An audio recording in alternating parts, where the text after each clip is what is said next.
السلام علیکم ورحمۃ اللہ وبرکاتہ۔ الحمد للہ رب العالمین والعاقبۃ للمتقین، الصلاۃ والسلام علی سید الانبیاء والمرسلین وعلی آلہ وصحبہ اجمعین، اما بعد فاعوذ باللہ من الشیطان الرجیم، بسم اللہ الرحمن الرحیم۔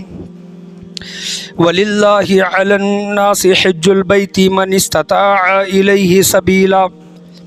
وَمَنْ كَفَرَ فَإِنَّ اللَّهَ غَنِيٌّ عَنِ الْعَالَمِينَ۔ صدق اللہ ومولانا رسولہ النبی الامین المکین الکریم، وعلی آلہ الشاہدین والشاکرین والحمد للہ رب العالمین۔ آئیے ہم اور آپ مل کر سب سے پہلے اپنی غلامی کا ثبوت دیتے ہوئے گنبد خضرا میں آرام فرمانے والے آقا حضور تاجدار مدینہ سرور و قلب و سینہ جناب احمد مجتبیٰ محمد مصطفیٰ صلی اللہ علیہ وسلم کی بارگاہ گوہر بار میں درود و سلام کا ہدیہ نشاور کریں۔ پڑھی باواز بلند اللہم صلی علی محمد وعلی آل محمد وبارک سلم صلو علی الصلاۃ والسلام علیک یا رسول اللہ صلی اللہ علیہ وسلم۔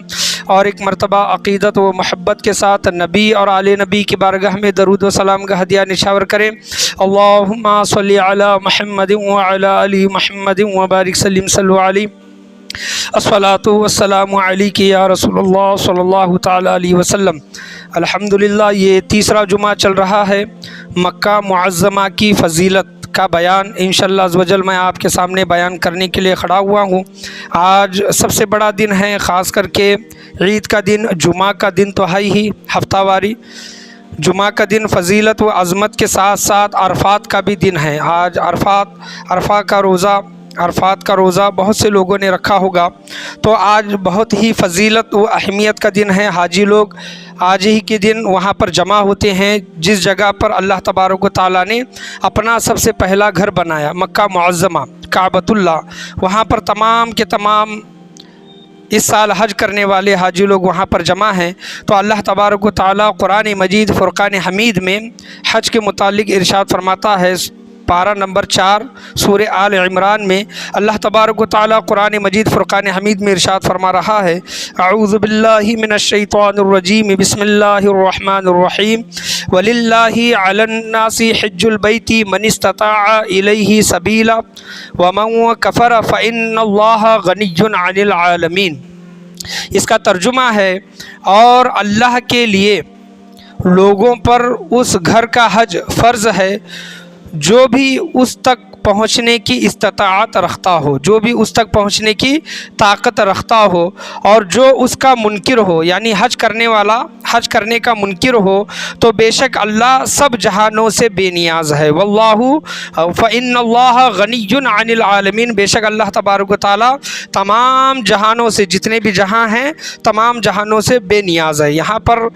مکہ معظمہ کی فضیلت بیان کرنے کے لیے میں آپ کے سامنے کھڑا ہوا ہوں۔ حج کا تو موضوع نہیں ہے، لیکن یہاں پر اللہ تبارک و تعالیٰ نے جہاں پر آنے کا حکم دیا ہے، حج کرنے کا جہاں پر حکم دیا ہے، اللہ تبارک و تعالیٰ جہاں پر اپنے گھر کی طرف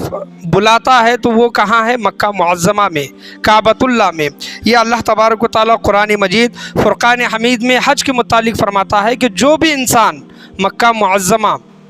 وہاں پر پہنچنے کی طاقت رکھتا ہے اور پھر بھی وہ وہاں پر نہیں پہنچتا یا پھر اس کا انکار کرتا ہے، تو بے شک اللہ تبارک و تعالیٰ تمام جہانوں سے بے نیاز ہے۔ اور اللہ تبارک و تعالیٰ فرماتا ہے کہ اللہ کے لیے، یعنی اللہ کے لیے ہم جو بھی کر رہے ہیں، اللہ کے گھر کا حج بھی جو کر رہے ہیں اللہ کے لیے، تو اللہ تبارک و تعالیٰ نے قرآن مجید فرقان حمید میں ارشاد فرمایا کہ اور اللہ کے لیے لوگوں پر اس گھر کا حج فرض ہے۔ یعنی حج بھی جو کرنا ہے وہ اللہ تبارک و تعالیٰ کے لیے کرنا ہے، نہ کہ دکھانے کے لیے۔ حج اور اخلاص، اس موضوع پر میرا ایک بیان ہو چکا ہے، صرف اخلاص کے متعلق میں آپ کے سامنے وہ بیان کرنے کے لیے حج اور اخلاص کے متعلق ایک جمعہ میں بیان کر چکا ہوں۔ آج مکہ معظمہ میں بہت سی چیزوں کی فضیلتوں کا اور اہمیتوں کا ذکر کیا گیا۔ ایک چیز میں آپ کے سامنے بیان کروں گا کہ وہاں پر حجر اسود، میں پچھلے جمعہ بولا تھا کہ حجر اسود کے متعلق مختصر میں آپ کے سامنے معلومات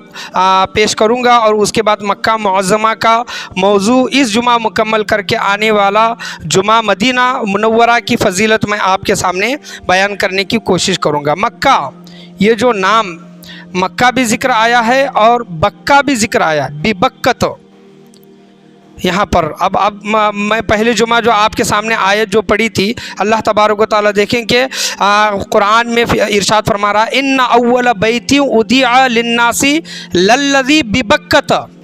مکہ کا ذکر نہیں فرمایا اللہ تبارک و تعالیٰ، کیونکہ مکہ کو ببکت کا بھی ذکر آیا ہے۔ تو یہ مکہ، اس کے ایک معنی علماء کرام بیان کرتے ہیں کہ مکہ کے معنی کیا ہوتے ہیں کہ پھاڑ دینا۔ کیا کرنا؟ پھاڑ دینا، ختم کر دینا۔ اب ایک تو علماء کرام نے اس کا معنی یہ بیان کیا کہ زمین جو سب سے پہلے پھاڑ کر نکلی، یعنی پانی کو جو پھاڑ کر نکلی، پانی کے اوپر سب سے پہلے جو زمین آئی وہ مکہ کی زمین تھی، یہ بیان ہو چکا ہے۔ لیکن پانی کے اوپر سب سے پہلے جو زمین اوپر آنے والی جو شے تھی وہ مکہ کی زمین تھی، اور مکہ کے ایک معنی علماء کرام یہ بیان کرتے ہیں کہ پھاڑ دینے والا، پانی کو پھاڑ دینے والا، اور دوسرا مکہ کے معنی یہ بیان کرتے ہیں غرور، تکبر، گھمنڈ کو توڑ دینے والا۔ مکہ کے ایک معنی غرور، گھمنڈ، تکبر کو توڑ دینے والا۔ آپ دیکھیں کہ یہاں پر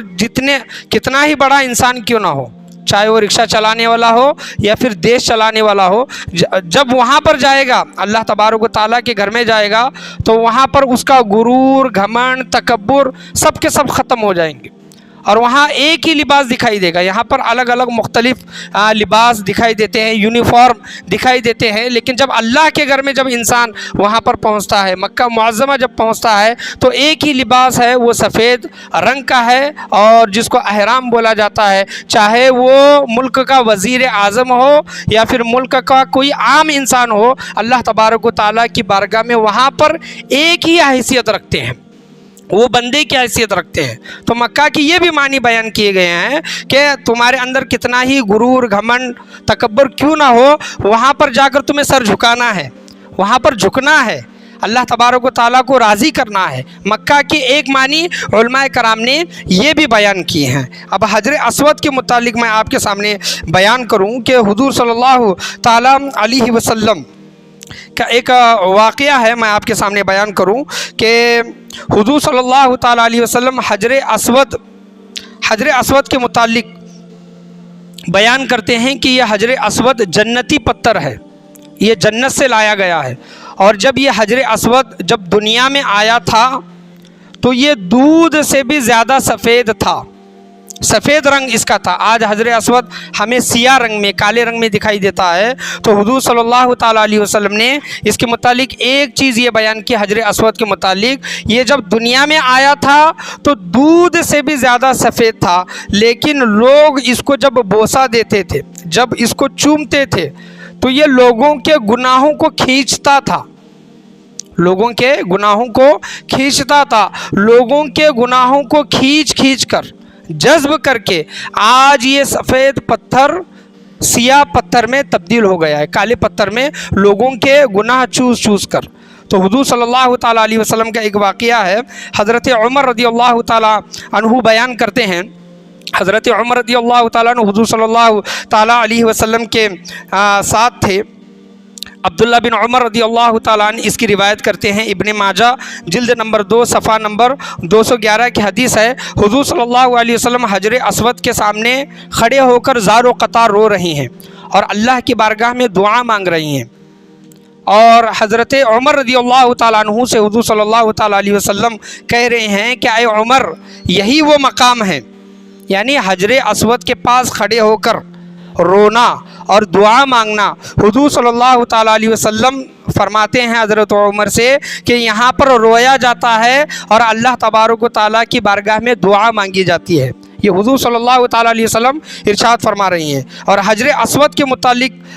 مصنف عبد الرزاق محدث امام عبد الرزاق رحمۃ اللہ علیہ بیان کرتے ہیں کہ حجر اسود کے پاس جو انسان خلوص نیت کے ساتھ اللہ تبارک و تعالیٰ کی بارگاہ میں حجر اسود کے پاس کھڑے ہو کر جو دعا مانگے گا اللہ تبارک و تعالیٰ اس کی وہ دعا قبول فرمائے گا۔ کیوں؟ حجر اسود کی وجہ سے۔ حجر اسود وہ جنتی پتھر ہے، اس وجہ سے اللہ تبارک و تعالیٰ وہاں پر لوگوں کی دعاؤں کو قبول فرماتا ہے۔ اور حضور صلی اللہ تعالیٰ علیہ وسلم یہ ارشاد فرماتے ہیں کہ قیامت کے دن اللہ تبارک و تعالیٰ قرب قیامت کے دن، قیامت کے وقت میں اللہ تبارک و تعالیٰ حجر اسود کو اٹھائے گا وہاں سے، اور حجر اسود کو اللہ تبارک و تعالیٰ قیامت کے دن 2 آنکھیں دیکھنے والا اور 1 زبان اللہ تبارک و تعالیٰ عطا فرمائے گا۔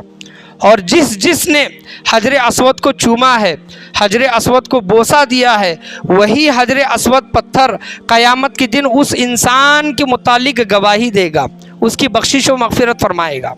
اب یہاں پر دیکھیں گے یہ حدیث ہے، میں تمام کی تمام چیزیں بیان کر رہا ہوں کہ حجر اسود کو اللہ تبارک و تعالیٰ بولنے کی طاقت عطا کرے گا، دیکھنے کی طاقت عطا کرے گا۔ قیامت کے دن وہ پتھر ان لوگوں کے لیے بخشش و مغفرت کا ذریعہ بنے گا جن لوگوں نے عقیدت و محبت کے ساتھ اللہ تبارک و تعالیٰ کو راضی کرنے کے لیے اس پتھر کو چوما ہے یا پھر اس پتھر کے پاس کھڑے ہو کر دعا مانگی ہے، تو وہ پتھر قیامت کے دن اللہ تبارک و تعالیٰ کی بارگاہ میں گزارش کرے گا، شفاعت کرے گا۔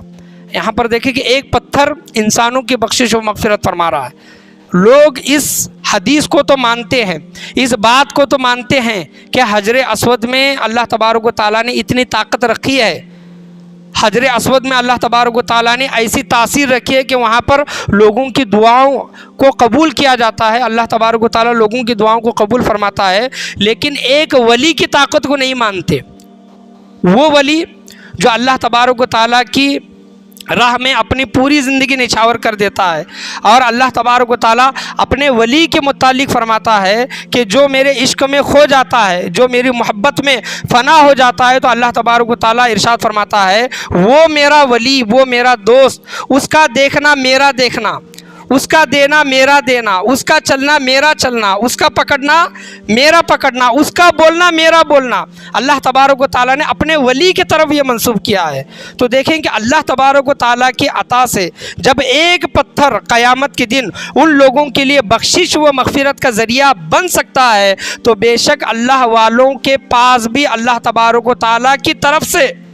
عطا کی ہوئی وہ طاقت، وہ قدرت اللہ تبارک و تعالیٰ نے ان کو دی ہے کہ قیامت کے دن وہ اللہ والے اپنے غلاموں کو، اپنے چاہنے والوں کو، اپنے نقش قدم پر چلنے والوں کو اللہ تبارک و تعالیٰ ان کی دعاؤں کو قبول فرمائے گا جو اللہ تبارک و تعالیٰ کے ولی اور دوست ہے۔ جب ایک پتھر میں تاثیر ہو سکتی ہے تو بے شک پوری کی پوری ایک ذات جو اللہ والی کی ہے، جس کا بولنا اللہ کا بولنا ہے، جس کا دیکھنا اللہ کا دیکھنا ہے، جس کا چلنا اللہ کا چلنا ہے، اللہ تبارک و تعالیٰ کی راہ میں وہ اپنے آپ کو فنا فی اللہ کرتا ہے تو اللہ تبارک و تعالیٰ اس کا ہو جاتا ہے۔ تو بے شک ایک ولی بھی قیامت کے دن بخشش و مغفرت اور شفاعت ضرور کرائے گا، کیونکہ اللہ تبارک و تعالیٰ کا حکم ہوگا، اللہ تبارک و تعالیٰ کی اجازت ہوگی۔ تو حضور صلی اللہ تعالیٰ علیہ وسلم حضرت عمر رضی اللہ تعالیٰ عنہ سے کہتے ہیں کہ یہ حجر اسود یہاں پر رویا بھی جاتا ہے اور اللہ تبارک و تعالیٰ کی بارگاہ میں مانگا بھی جاتا ہے۔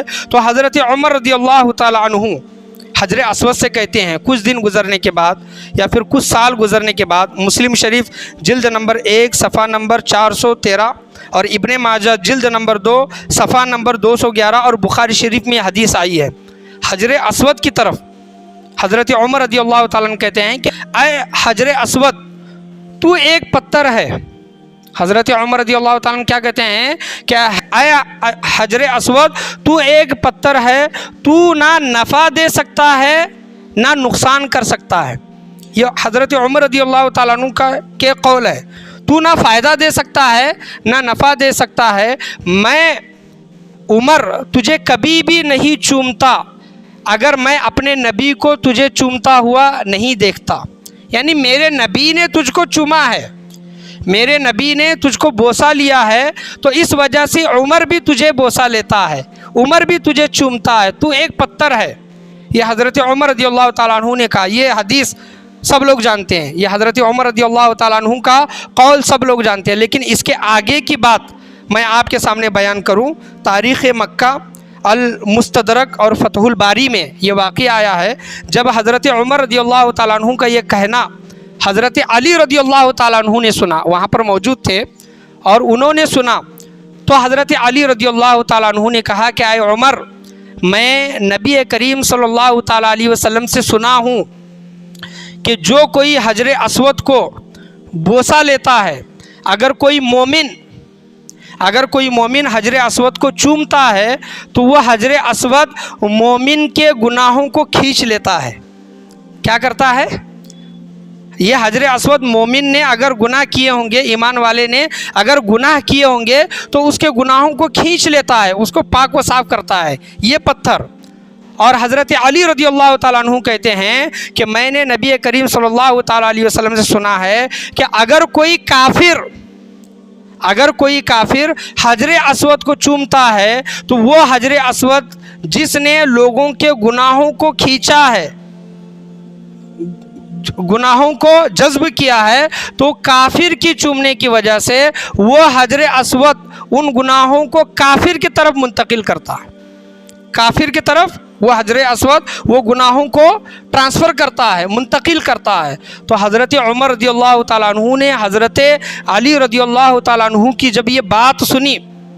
یعنی حضرت علی رضی اللہ تعالیٰ عنہ کا کہنے کا مطلب یہ تھا کہ حجر اسود فائدہ بھی دے سکتا ہے اور حجر اسود نقصان بھی دے سکتا ہے۔ حضرت عمر نے کیا کہا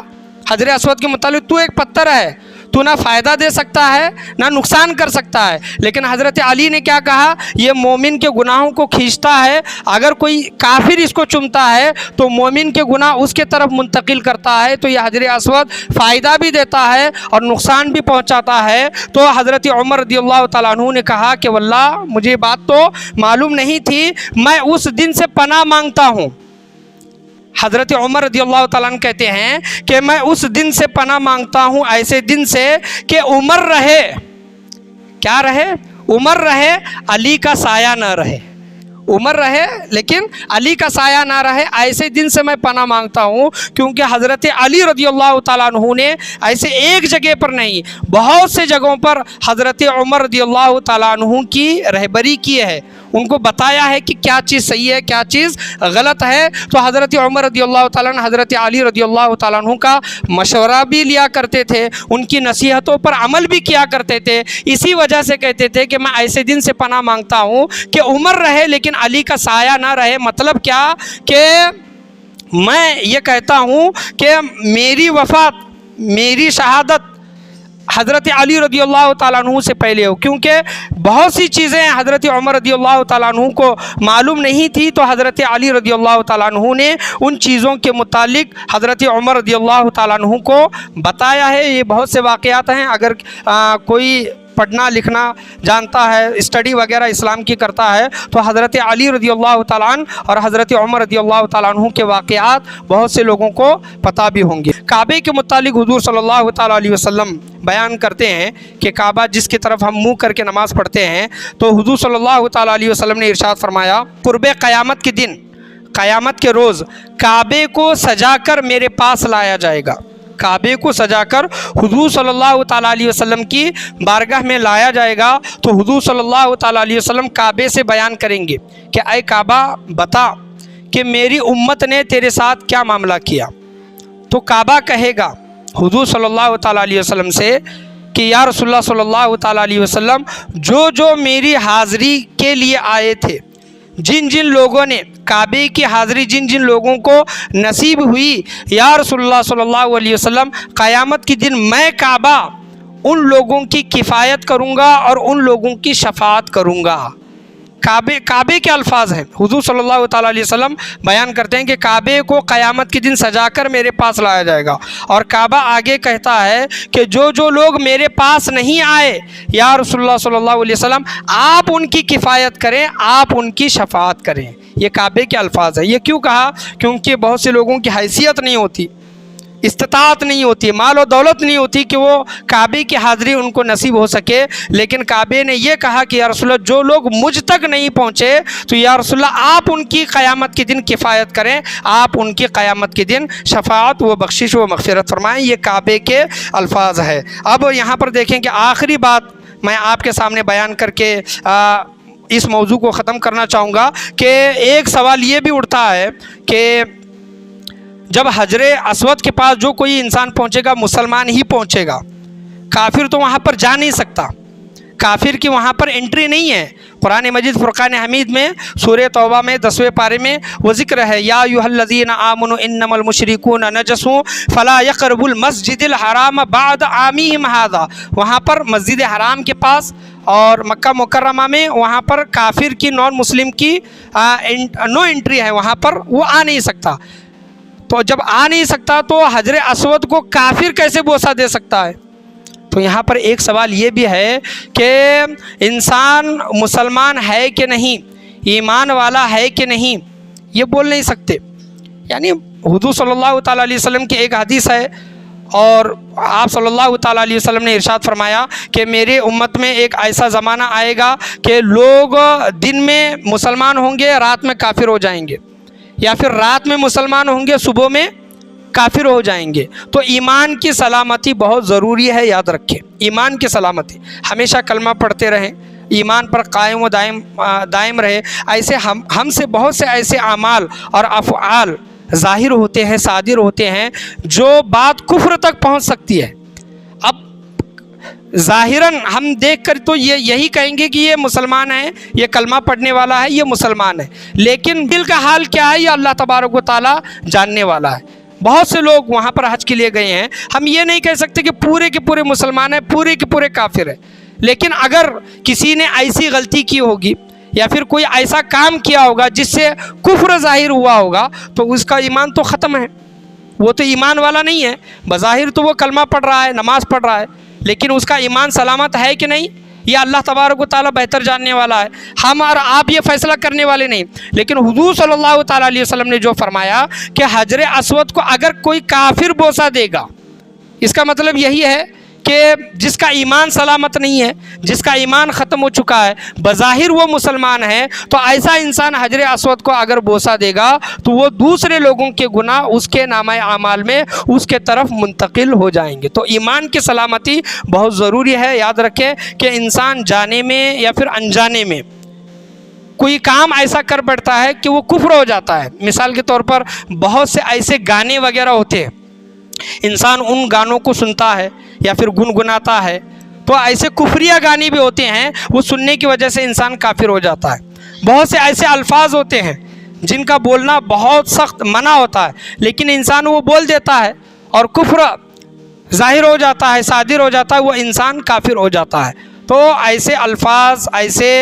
سانگز، ایسے گانے سننے سے پرہیز کریں، کیونکہ ایمان کی سلامتی بہت ضروری ہے۔ ہم ایمان والے ہے کہ نہیں یہ نہیں جانتے، لیکن ہم اللہ تبارک و تعالیٰ کی ذات سے یہ امید رکھیں کہ اللہ تبارک و تعالیٰ ہمیں جس طرح ایمان پر رکھا ہے اسی طرح ایمان پر ہمارا خاتمہ بھی عطا فرمائے۔ یہاں پر مکہ کی فضیلت کے متعلق ایک نان مسلم لوگ بہت یہ کہتے ہیں کہ وہ مکہ نہیں ہے بلکہ وہ مکیشور ہے۔ کیا کہتے ہیں؟ وہ مکہ نہیں ہے، مکیشور ہے۔ وہاں پر بت رکھے گئے تھے اور وہاں پر صرف مسلمان جاتے ہیں، اور دوسرے نان مسلم کو وہاں پر جانے نہیں دیا جاتا، کیونکہ وہاں پر بت وغیرہ رکھے ہیں۔ اگر ہم نے دیکھ لیا تو دنیا میں پردہ فاش ہو جائے گا، لوگوں کو پتہ چل جائے گا کہ مکہ میں بت رکھے ہیں، اور جو مسلمان جا کر وہاں پر انہی بتوں کی پوجا کرتے ہیں۔ تو یہ بات 100% غلط ہے، یاد رکھیں۔ مکہ میں بت رکھے ہوئے تھے، کب رکھے تھے؟ فتح مکہ میں۔ فتح مکہ کے وقت جب آپ صلی اللہ تعالیٰ علیہ وسلم نے فتح مکہ کیا، کعبے کے اندر 360 بت تھے، اور ایسے بھی بت تھے جتنے وہ زمین کے اوپر دکھائی دے رہے تھے آدھے سے زیادہ وہ زمین کے اندر تھے، لیکن حضور صلی اللہ تعالیٰ علیہ وسلم جس بت کو چھڑی لگاتے جاتے تھے وہ بت نیچے گرتے تھے، وہ بت نیچے گرتے تھے۔ آپ صلی اللہ تعالیٰ علیہ وسلم نے فتح مکہ کے بعد، مکہ پر جب مسلمانوں کی فتح ہوئی، مسلمانوں کا جب غلبہ ہوا، تو حضور صلی اللہ تعالیٰ علیہ وسلم نے کعبے کے اندر جتنے بھی بت تھے وہ تمام کے تمام نکال کر باہر پھینک دیے۔ وہاں پر صرف 2 پتھر رکھے ہیں، ایک حجر اسود جو جنتی پتھر ہے، اور ایک مقام ابراہیم جہاں پر حضور حضرت ابراہیم علیہ السلام کی جا نماز، جہاں پر حضرت ابراہیم علیہ السلام نے نماز ادا کی تھی، اللہ تبارک و تعالیٰ نے 2 چیزوں کو باقی رکھا ہے۔ تو جو لوگ یہ کہتے ہیں کہ وہاں پر بت ہیں، تو آپ دیکھ سکتے ہیں انٹرنیٹ کا زمانہ ہے کہ جس طرح کعبے کی باہر کی تصویر دکھائی جاتی ہے، اسی طرح کعبے کے اندر کی تصویریں بھی ہیں، اس کے ویڈیو بھی ہیں، آپ دیکھ سکتے ہیں۔ بہت سے لوگوں نے کہا کہ کعبے کے اندر کچھ لٹکائے تھے، تو وہاں پر وہ کلش بولتے ہیں نا، وہ لٹکاتے ہیں نارل وغیرہ، وہ ہے بول کے اٹھائے۔ تو یہ ہرگز صحیح بات نہیں ہے، یاد رکھیے، یہ غلط سلط بات ہے۔ اور جو لوگ کہتے ہیں کہ وہاں پر مورتیاں تھیں، تو تم جو مورتیوں کی پوجا کرتے ہو، ہندو لوگ جن مورتیوں کی پوجا کرتے ہیں، جن بھگوان کو مانتے ہیں، اس وقت 1450 سال پہلے وہ مورتیاں نہیں تھیں، وہ ہبل نامی، لات نامی ایسے وہ مورتیاں تھیں، اس عرب کے لوگوں نے اپنے ایک خدا بنا کر رکھے تھے۔ آج تم جو ہندو لوگ جن مورتیوں کی پوجا کرتے ہیں، جن بھگوان کو مانتے ہیں، اور جن بھگوان کی مورتی بنائی جاتی ہے ان کے مندروں میں، ایسی مورتیاں 1450 سال پہلے نہیں تھی۔ آپ چاہیں تو اس کے بھی فوٹو وغیرہ اگر ملتے ہیں نیٹ پر، تو وہ آپ وہ بھی دیکھ سکتے ہیں۔ تو وہ آپ کے بھگوانوں کی مورتیاں نہیں تھی، بلکہ ان کے زمانے میں دوسرے خداؤں کی مورتیاں وغیرہ بنا کر رکھے تھے۔ آج کعبے کے اندر مورتیاں نہیں ہیں۔ جو لوگ یہ افواہیں پھیلاتے ہیں کہ وہ مکہ نہیں ہے بلکہ مکیشور ہے، وہ ہماری جگہ ہے، وہاں پر نان مسلم کو جانے نہیں دیا جاتا، تو یہ قرآن کریم فرقان حمید کا حکم ہے، اللہ تبارک و تعالیٰ کا حکم ہے۔ جو ایمان والا ہے وہیں پر وہ وہاں پر جائے گا، جو ایمان والا نہیں ہے، ایمان کافر ہے، تو وہاں پر اس کی انٹری نہیں ہے۔ اللہ کی بارگاہ میں دعا ہے اللہ تبارک و تعالی ہم تمام لوگوں کو بولنے سننے سے زیادہ اس پر عمل کرنے کی توفیق اور رفیق عطا فرمائے۔ مکہ معظمہ کے متعلق جو 3 جمعہ بیان کیا گیا ہے، اللہ تبارک و تعالی ہم تمام لوگوں کو بولنے سننے سے زیادہ اس پر عمل کرنے کی توفیق اور رفیق عطا فرمائے۔ آج کے بیان میں، آج کے درس میں، بولنے میں، سننے میں، سمجھنے میں، سمجھانے میں کسی بھی قسم کی غلطی، کمی، بیشی، کوتاہی، خامی، بھول چوک ہوئی ہو، اللہ تبارک و تعالی اپنے فضل و کرم سے اسے معاف عطا فرمائے۔ بولنے سننے سے زیادہ اس پر عمل کرنے کی توفیق عطا فرمائے۔ مکہ معظمہ کی حاضری، مدینہ منورہ کی حاضری ہم تمام لوگوں کو مرنے سے پہلے کم از کم 1 مرتبہ نصیب عطا فرمائے۔ لا الہ الا اللہ محمد رسول اللہ صلی اللہ تعالی علیہ وسلم، وآخر دعوانا ان الحمد للہ رب العالمین۔